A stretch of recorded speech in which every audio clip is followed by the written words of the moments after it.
কৃষ্ণ হরে হরে হরে রাম রাম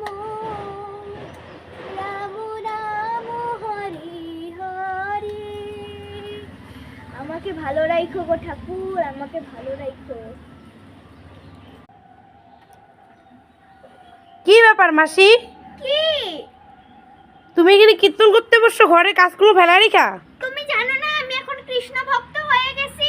আগে এই কামটা করুম, তারপর তোমার কাম করুম। তাহলে ঘরের কাজগুলো কে করবে এখন? ইস, আমি কি সুন্দর নাম নিচ্ছিলাম, তুমি আমার নামটা ভাঙাই দিলা। তোমার বাড়ি আমি কোনোদিন কাজ করুম না। না না